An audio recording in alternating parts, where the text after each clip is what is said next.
Olá, pessoal!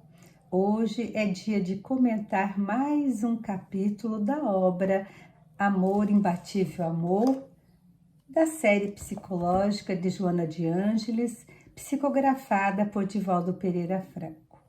Neste capítulo, comentaremos sobre mecanismos conflitivos. Quando fiz a leitura e estudo deste capítulo, fiquei pensando quanta sabedoria nas mensagens de Joana, quanta psicologia para refletirmos sobre mudanças de comportamento, de reforma íntima, por meio de terapias. Por isso, que possamos nos esforçar para internalizar esses conhecimentos que nos trará mais harmonia e equilíbrio no viver. A temática Mecanismos Conflitivos traz também 4 subitens, que são eles: feridas e cicatrizes da infância, que vamos tratar, insegurança e arrependimento, nostalgia e depressão e existências fragmentadas. Então vamos lá. Joana de Ângeles afirma que o prazer faz parte do processo evolutivo do homem. Só que muitas vezes, quando a pessoa se depara com algo inesperado, desagradável ou mesmo insucesso, logo desanima e não sente prazer de viver. Isto acontece porque muitas vezes pensam que a vida feliz é aquela que só traz prazeres. Nós falamos no capítulo anterior sobre essas questões. A vida não é só de prazeres, mas de muitas provas. Vemos isto claramente nas mídias, pessoas se expondo por meio de máscaras, como diz a benfeitora, buscam o prazer forte. Ela denomina esse prazer forte, mediado através de divertimentos como o álcool, o sexo, o fumo, quando não as drogas aditivas e perturbadoras. Esses ingredientes levam à diversão, mas não o verdadeiro prazer que poderia ser encontrado em uma boa leitura, uma boa conversa, um olhar e reflexão sobre paisagens relaxantes, um pôr do sol, como temos aqui na Bahia, uma caminhada tranquila, uma prece ou uma ação de socorro, uma reunião de amigos, de conversas agradáveis. Essas são as dicas que Joana nos traz. E ela ainda nos diz que há inúmeras formas de sentir prazer, sem ser esses denominados pela benfeitora como os prazeres fortes. O prazer deve mexer ou dilatar o estado emocional. É algo que vem de dentro, uma alegria, uma satisfação, proporcionando bem-estar duradouro e não aquele que traz alegria somente num certo momento e depois passa. Como nós sabemos que esta obra de Joana é voltada para questões psicológicas, principalmente psicológicas e espirituais, ela esclarece que quanto mais divertimento, mais fugas psicológicas emocionais acontecem. E menos prazeres reais também acontecem. É como se a pessoa estivesse se escondendo atrás de prazeres fortes, como ela já nos citou, né? E esses prazeres levam a pessoa a se tornar indiferente pelo sofrimento alheio, pela ausência da solidariedade, porque o egoísmo toma conta e retira o máximo proveito da situação e do lugar. Esse tipo de prazer dá a oportunidade de iludir-se como se fosse possível ignorar os desafios e conflitos só porque se busca anestesiá-los com falsas alegrias. Interessante, né? Falsas alegrias, é como nós falamos no início, são alegrias só momentâneas. Na verdade, Joana nos mostra que para ter prazeres reais, verdadeiros, é preciso autodescobrir-se, se esforçar para conhecer aquilo que a perturba ou lhe traz conflitos internos. E isso será possível à medida que a pessoa busca se conhecer. Então, não só Joana, como o Santo Agostinho também nos alerta muito sobre o autoconhecimento. Então, agora, essa foi uma introdução que nós fizemos e agora nós vamos comentar os subitens. Vamos iniciar pelo subitem feridas e cicatrizes da infância. Ela diz que a infância é um período onde a criança sente-se mais feliz, exatamente porque é o período que ela não tem capacidade de diferenciar o que é fantasia e o que é realidade. Ela se diverte porque se entrega totalmente, sem qualquer esforço, graças à imaginação criadora que faz parte desse período que é a infância. Sua personalidade ainda está formando, por isso, para ela tudo é alegria e, como diz o ditado, tudo é mar de rosas. Como é bom ser criança, né? Felicidade para a criança é se divertir, é viver num mundo imaginário. Mas é também na infância que são registrados os acontecimentos, ou melhor, é na vida intrauterina, quando se realiza a programação reencarnatória. Ou seja, então, já desde o momento que a criança está no ventre da sua mãe, ela já está demonstrando aquilo que ela já tem sentimentos, vamos dizer assim. Como diz Joana, né? É nesse período que ficam registradas as impressões de aceitação ou de rejeição, seja de amor e segurança ou de forma que magoa profundamente o sistema emocional da pessoa, da criança. Isso faz com que o inconsciente registre esse estado emocional. Então, fica registrado lá no inconsciente. Da mesma forma, os acontecimentos, sejam bons ou ruins, que ocorrem à sua volta, eles exercerão influência na sua personalidade, podendo essa criança se tornar um adolescente extrovertido, depressivo ou inseguro, em razão deste ambiente que plasmou o seu comportamento, que ficou registrado. Joana de Ângeles, com a sua sabedoria e conhecimento nesta área da psicologia espiritual, afirma que essas marcas irão acompanhar este jovem até a idade adulta, definindo-lhe a maneira de viver ou de ser. E muitas vezes deixam cicatrizes que somente uma terapia cuidadosa poderá ajudá-lo. Muitas vezes, este espírito sente ou percebe as dificuldades que irá enfrentar mais tarde, de ser indesejado ou maltratado. Então, ele percebe, ele sente.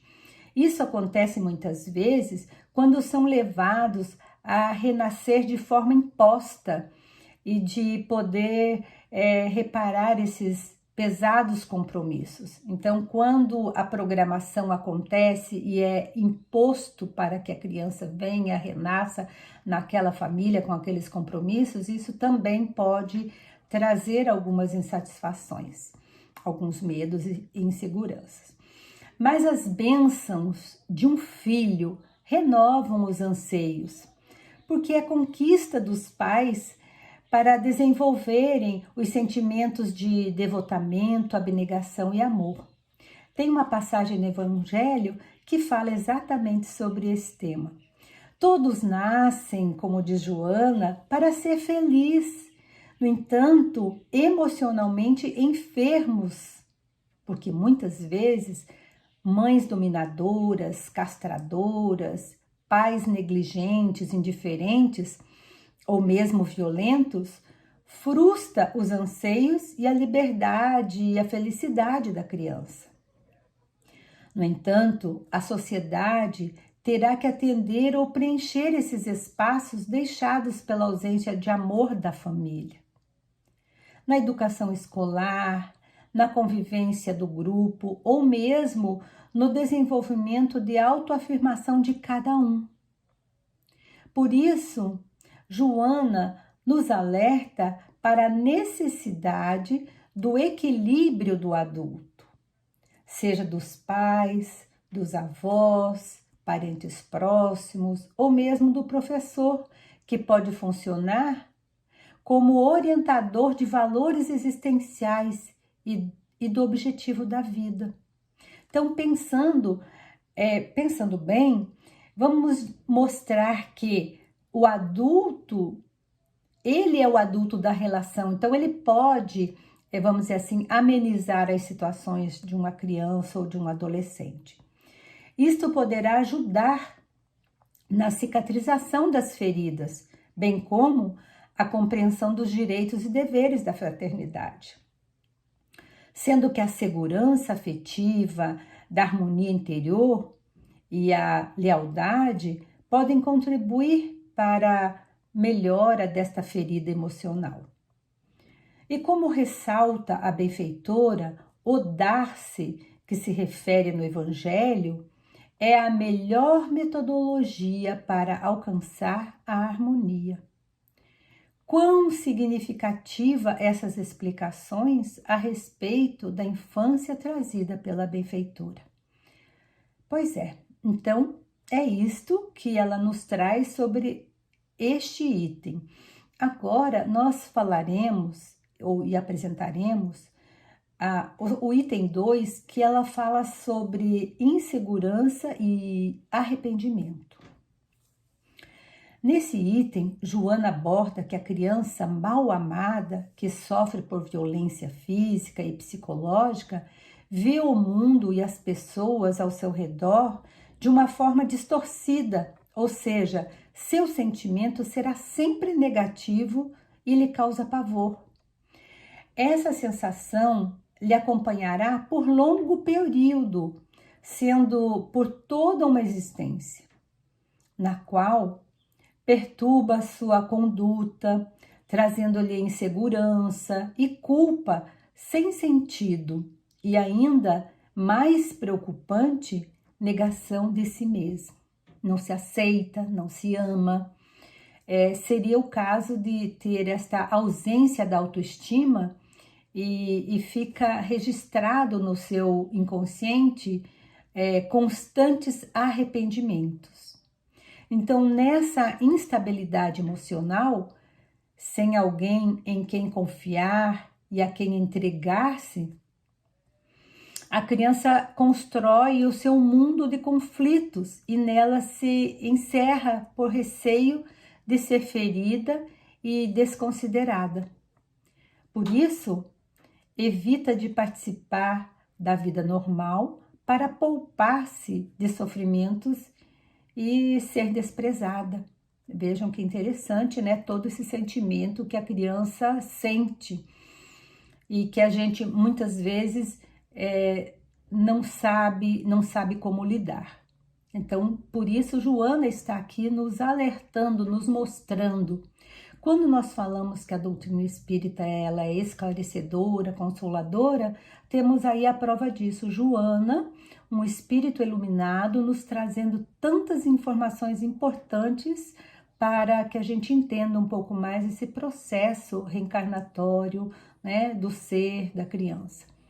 E continuando, para sobreviver nessa situação, a criança transfere os seus medos e sua insegurança para a responsabilidade do conjunto social, que sempre lhe parece invasivo e hostil.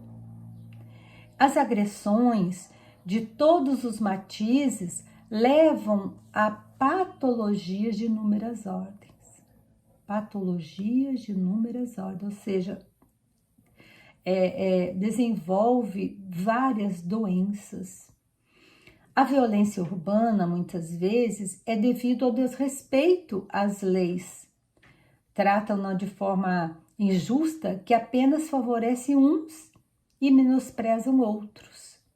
Desta forma, como diz Joana, produzindo lixo moral e desconcertos psicológicos, psíquicos e espirituais. Já numa sociedade justa, que se organiza com indivíduos seguros dos próprios deveres, nos quais os compromissos morais são privilegiados, proporcionam às pessoas recursos para uma existência saudável e alicerçada na edificação dos grupos que são formados. Então vejam a diferença entre uma sociedade e outra, como diz a benfeitora. E ela também comenta que muitos fatores de desajustes sociais precedem o berço, ou seja, são constituídos na carga genética, programando seres inseguros, arrependidos e frágeis emocionalmente. Então já está ali na carga genética todo esse distúrbio emocional. Ela diz ainda que trata-se de espíritos que não souberam conduzir-se, entregando-se a excessos e assim sendo, vamos dizer, tendo cicatrizes que os prejudicaram, ficam lá armazenados no seu íntimo, no seu perispírito, prejudicando-os. Mas também esses espíritos perturbaram outras vidas, produzindo lesões na alma. Por isso que elas vêm dessa forma também, que agora são manifestadas em conflitos inquietantes.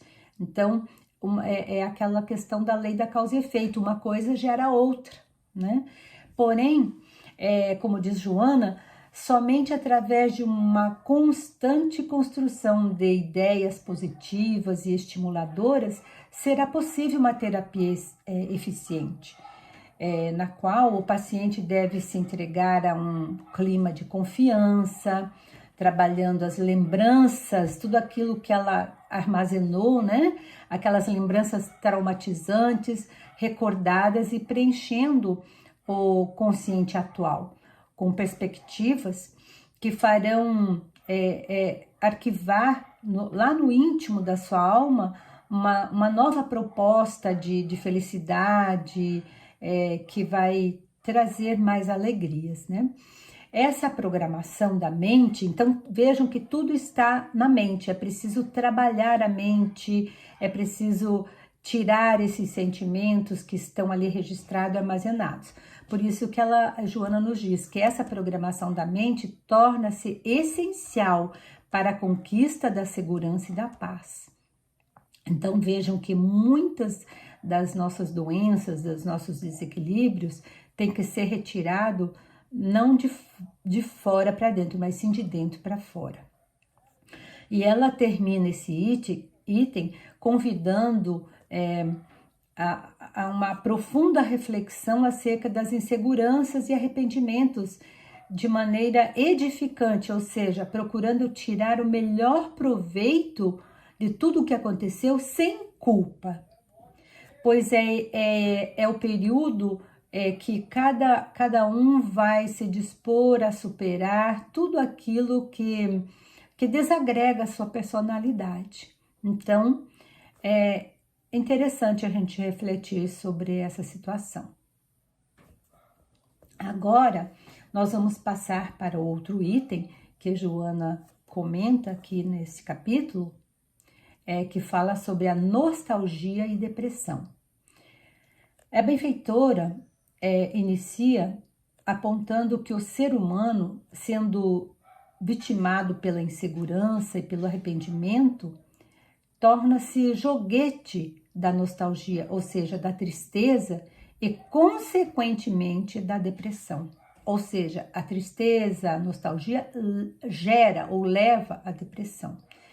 Com isso, a pessoa perde a liberdade de movimentos, ação e de vontade, conforme o estado sombrio em que ela se encontra. Então, à medida que ela está ali naquela tristeza, ela fica sem ânimo nenhum para reagir.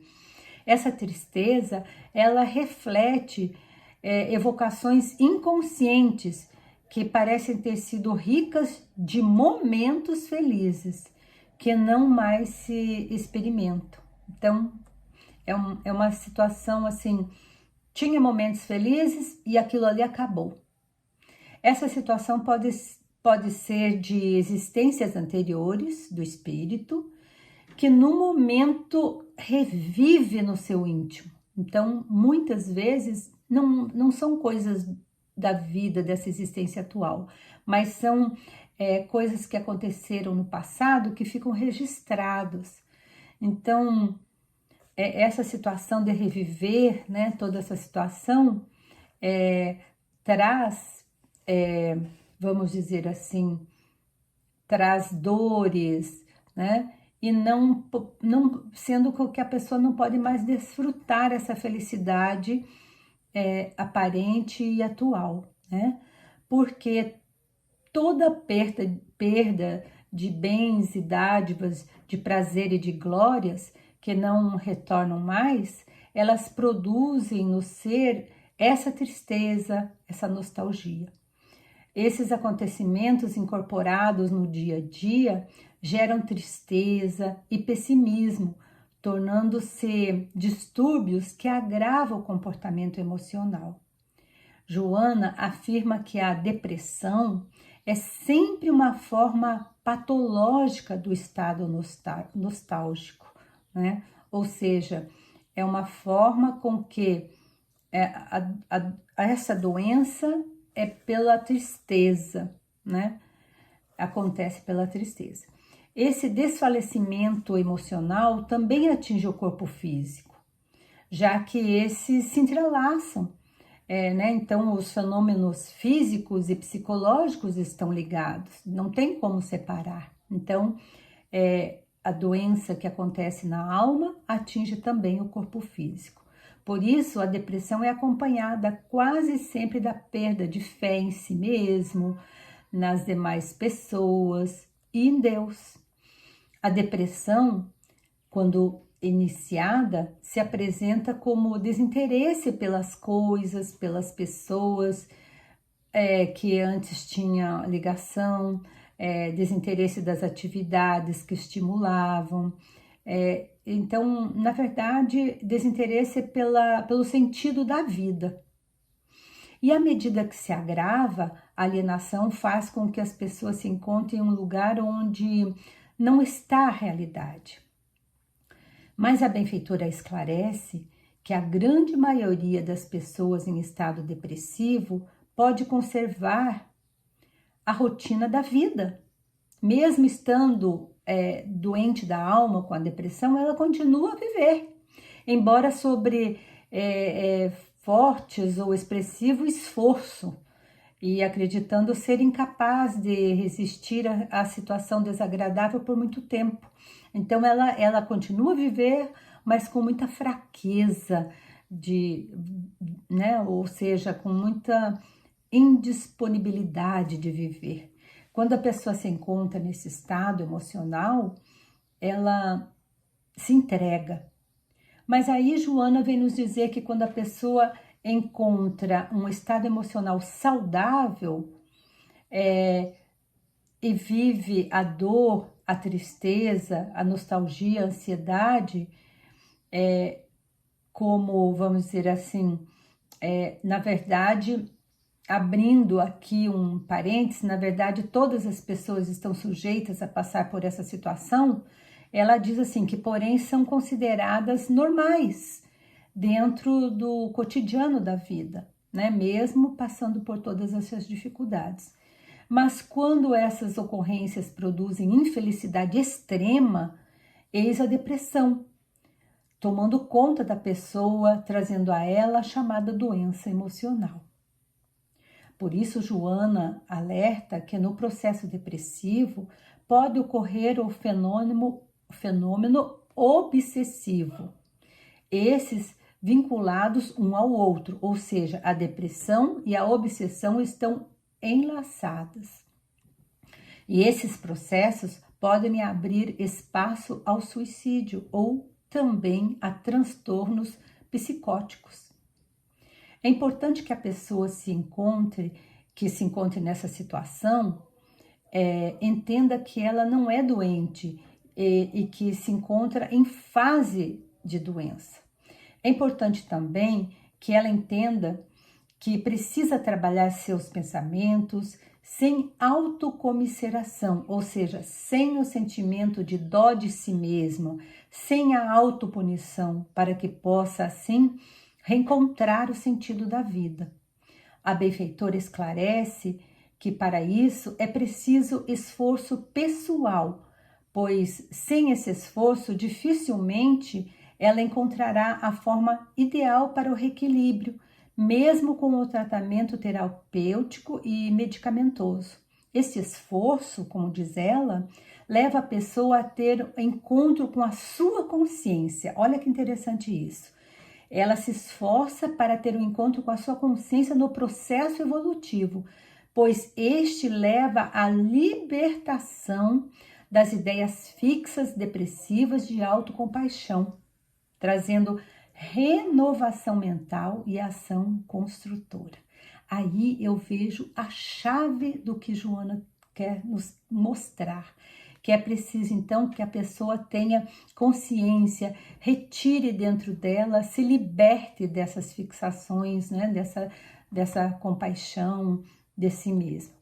Ela ainda nos diz que o passe magnético e outras formas de terapia, como a bioenergética, podem contribuir nesse processo. Afirma ainda que o homem é a medida dos seus esforços e lutas interiores para o autocrescimento, para a aquisição das paisagens emocionais. E agora, vamos para o término, né, desse tema e passando para o último item que ela fala sobre existências fragmentadas. Joana inicia este item explicando que o ego, quando defrontado pelo dever de assumir responsabilidades de origem de atos irresponsáveis, torna-se mais fácil de se mostrar inocente e acusar outras pessoas do que enfrentar a problemática. Ou seja, ela se esconde e transfere a sua problemática. Ela também coloca que numa posição de autopunição, castradora e infeliz, né, que a pessoa se sente assim. E isso é considerado um anestésico para a consciência e a liberação de um conflito, mesmo que gerando outro. A pessoa, quando teve uma infância mal vivida, encobre, ou seja, esconde os sentimentos e procura viver conforme características estereotipadas, pouco natural, que impede a autorrealização, o enfrentar das coisas e a coragem para assumir responsabilidades. E, na verdade, deixa de cumprir essas obrigações sem conflito. Joana afirma que nesta situação, a pessoa, desejando por liberdade, enfrenta os impedimentos sociais e comportamentais, passando a esconder os sentimentos e sofre insatisfações que perturbam o seu psicológico. Desta forma, vive sem força para lutar contra esses impedimentos e em busca da felicidade, que é, na verdade, a harmonia interior, que é o propósito de elevação, que é a harmonia interior. Vive de forma fragmentada, tornando a existência um fardo pesado para a condução da vida feliz, harmônica e equilibrada. E aí, então, somente por força e firmeza em busca de melhora é que pode romper os laços que o prende ao sofrimento desnecessário. Por isso, a benfeitora encerra esse item mostrando que, devido a qualquer tentação de transferir culpa para outra pessoa, cabe a cada um lutar para assumir a coragem e responsabilidade sem conflito, compreendendo que se trata de experiências que libera a existência de fragmentação. Ela diz ainda que essa atitude mental e de comportamento ético libera o germe da vida superior, que também se encontra em todos os seres humanos. A semelhança, como diz ela, a semelhança da flor e do fruto, dormindo no silêncio da semente, que é portadora da vida e bênção. Então, por hoje é só.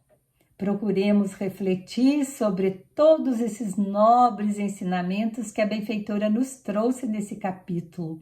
E até o próximo encontro. Um abraço fraternal, carinhoso para todos vocês que nos assistem.